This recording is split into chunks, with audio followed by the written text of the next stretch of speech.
How you doing, good people? This is the 8-Bit Animal. Okay, so in the early days of the arcade, you had a lot of novel concepts as far as characters and playable characters and what you control as a player. The most novel of those was in 1984, when the folks at Atari put out an arcade title where you controlled a marble and you ran it through its paces in an obstacle course using a trackball. That title was Marble Madness. And a few years later, a number of different publishers released ports of that title for various consoles, from the PC to battery-operated LCD handheld games to the NES. Now, the NES title was published by the folks at Milton Bradley, which is peculiar to me because at that point, Tengen was already releasing unauthorized ports of NES of Atari's arcade titles on the NES. That being said, today we're going to talk about the NES port of Marble Madness.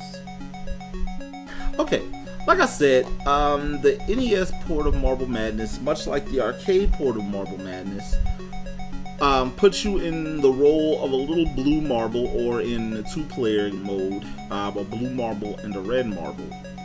And you're basically racing the clock to get to the finish line of this obstacle course. In most instances, you're traveling downhill because, it's only logical that a marble will travel downhill because of momentum. And you're avoiding different obstacles, enemy marbles, little black marbles that'll push you off of the course, pools of acid, these little tube things that eat your marbles, and gravity itself, because if you fall from too high a distance, your marble shatters. Those things combined with the time limit make for a pretty interesting challenge. Well, one of the main differences with the NES version of Marble Madness and the arcade version is the control method. The arcade, you use a trackball. On the NES, you use a standard controller. And that actually takes away a lot in terms of your ability to control that marble effectively. However, the NES port does compensate a bit, and your experience isn't as bad as, say, a Tiger handheld game. It's actually a pretty decent experience controlling that marble.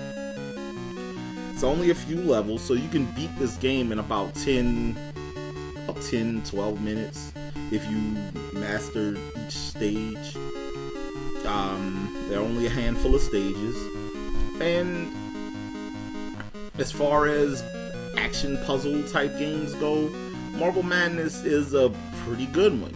As far as arcade ports, Marble Madness is a fairly decent arcade port. I won't say it's the best arcade port of this title. That probably goes to the Amiga or Commodore 64 versions because of graphics and extra levels and things like that. But yeah, Marble Madness on the NES is a solid game, and I definitely can recommend it.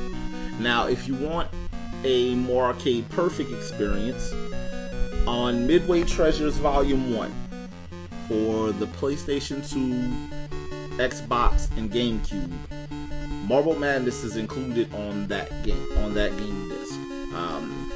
And controlling with the analog stick on those controllers is a shot better than trying to control that marble in its fluid motion with a regular NES control pad.